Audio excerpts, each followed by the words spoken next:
Mi nombre es Luis Alberto Palomeque Mosquera, yo soy oriundo de las tierras de Barule, Tadó, Chocó, llevo 16 años en Pereira, soy licenciado en Educación y Desarrollo Comunitario en la Universidad Tecnológica y actualmente estoy cursando estudios de maestría en Historia.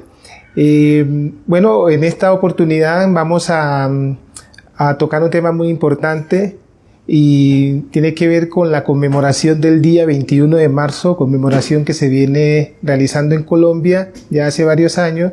El 21 de marzo se conmemora el Día de la No Discriminación Racial y todas las formas conexas de hostigamiento racista, de segregación, de rechazo, de fobia hacia las personas no única y exclusivamente de color de piel oscuro, o personas negras o afrodescendientes, que más adelante vamos a tocar un poco ese tema rápidamente, cuando hablamos de lo negro, lo afrocolombiano y lo afrodescendiente, que en última es una relación que está entrecruzada con todo el ser humano, con toda la condición humana, desde las relaciones, de la construcción social, cultural y biológica, ¿sí? El mestizaje que nos caracteriza como pueblo, como continente, como humanidad, todo tiene que ver con el otro.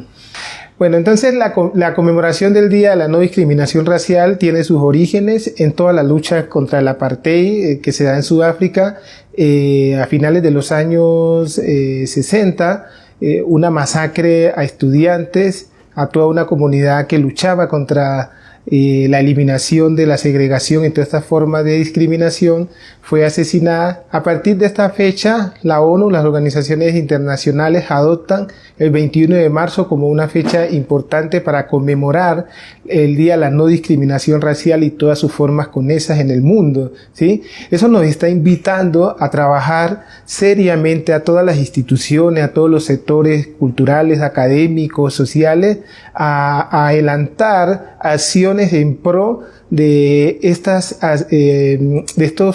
fenómeno de la segregación y del racismo y la discriminación racial, ¿sí? ¿Por qué en Colombia ya se viene trabajando fuertemente desde las instituciones este tema? Porque, bueno, no somos ajenos, los pueblos afrodescendientes, los descendientes de África, las comunidades negras y muchas otras comunidades como los pueblos indígenas, no somos ajenos a esa segregación, a ese rechazo, y eso básicamente lo que permite es el atraso de un pueblo, de una comunidad, de un individuo, ¿sí? Que un sujeto no se sienta realizado dentro de su construcción social. De ahí la tarea tan importante de los sectores académicos de promover acciones en pro de la eliminación. ¿Cómo se da el racismo? ¿Qué se entiende por racismo y discriminación racial? Nosotros desde los diferentes sectores como organizaciones culturales y sociales que venimos trabajando, también apoyado con la academia, hemos hecho unos acercamientos que nos permiten entender, uno, que el racismo se viene presentando en términos estructurales hoy en nuestro país, ¿sí? La discriminación es una acción que también impide el libre desarrollo, el libre pensamiento, la construcción social del sujeto, y se da una relación también de desigualdad, ¿cierto? De una posición de jerarquía de aquel que cree que tiene mayores privilegios o que tiene mayores privilegios y cree que el otro es inferior por tener una condición X, una condición de color de piel, una condición socioeconómica diferente a él, una forma de vestir, una forma de hablar, unas prácticas culturales que son distintas, ¿sí? Entonces, allí también entramos a entender un fenómeno muy importante en nuestro país, que es lo diferente y la diferencia, así como se entiende, porque lo diferente no puede ser lo subalternizado, lo feo, o lo malo, o lo menos desarrollado, ¿sí? Lo diferente hace parte de la riqueza que nos rodea, lo diferente alimenta esa diversidad étnica y cultural que tenemos en nuestro país, que precisamente desde la Constitución Política del 91 se viene promoviendo, se viene reconociendo, ¿sí? Colombia es un país pluriétnico, multicultural, un país diverso, ¿sí? Entonces, lo diferente hace parte de esa diversidad que nos involucra a todos, que nos permite tener una riqueza, repito, cultural, social en diferentes grupos humanos. Ahora bien, cuando nosotros decimos pues que el racismo se da en esa relación desigual con el otro, de alguna otra manera afecta al otro en todo su sentido. Entonces, ¿cómo se da el racismo con una persona, cierto? ¿Cómo se da la discriminación racial? Entonces, nosotros vemos y nosotros venimos trabajando muy fuerte el tema del racismo y la discriminación racial, y el racismo se combate educando al otro, se combate enseñándole al otro que también es parte de mi cultura, de mi diversidad, de mi visión de mundo tan amplia, y que y ser diferente no significa ser feo, ser malo. Nosotros seguimos escuchando muchas etiquetas, muchos estereotipos, ¿sí?, que le hacen daño a esa condición humana, a esa condición de ser de otro. Entonces, uno se encuentra en las escuelas o en los contextos cotidianos expresiones de racismo como lo feo, lo negro, está asociado pues como a lo malo, y entonces, es que tuvo un día malo, entonces tuvo un día negro. Que la selección Colombia jugó y perdió, que tuvo un juego negro, ¿sí?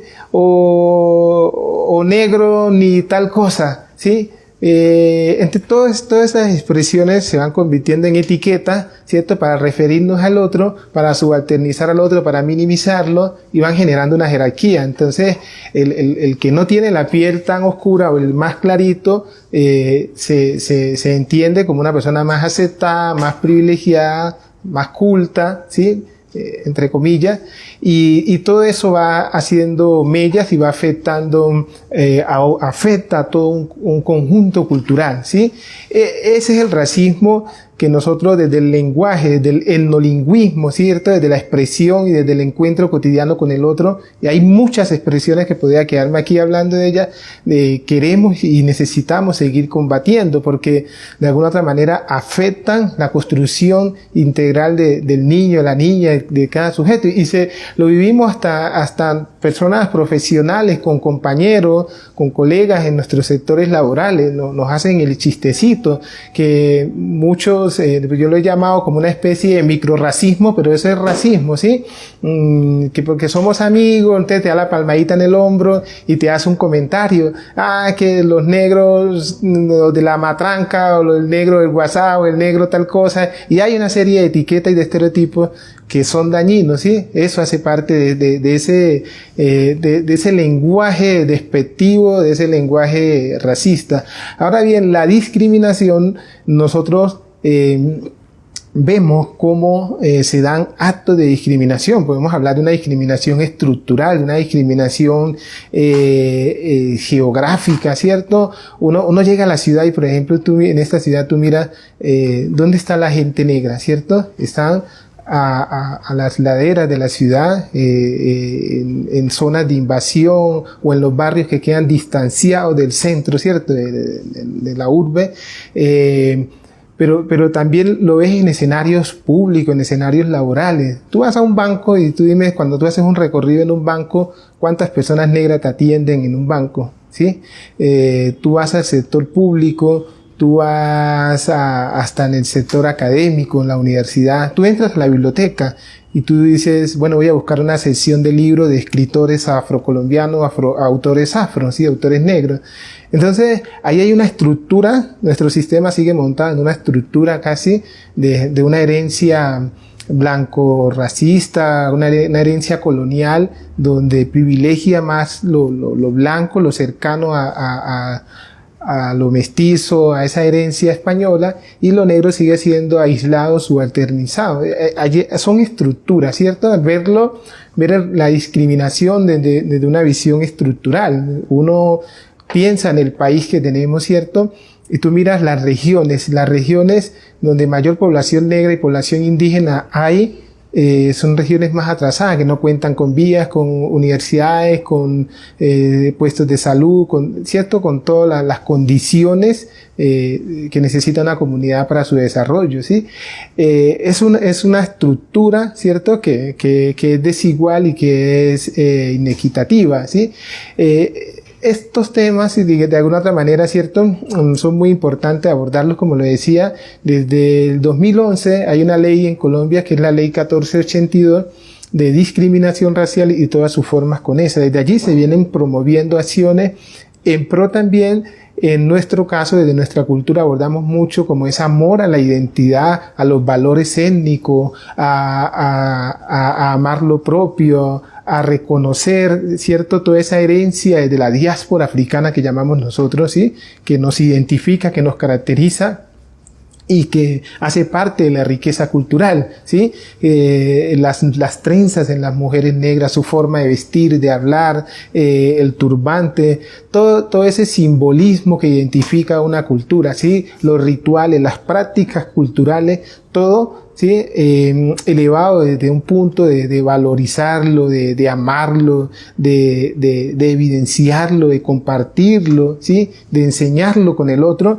Y cuando hablo de enseñarlo con el otro, ¿cierto?, es en la relación diversa, en la relación étnica, en un proceso intercultural, ¿sí? Todo eso nos va llevando a nosotros a que cuando el otro se conoce, cuando se conoce su mundo, su visión de mundo, sus prácticas culturales, esa relación intercultural nos permite un reconocimiento del otro, conocer para reconocer la diferencia, amar la diferencia que nos rodea a todos y que es parte de una sola riqueza cultural y humana, ¿sí? La condición humana que tenemos todos independientemente de nuestras construcciones culturales, ¿sí?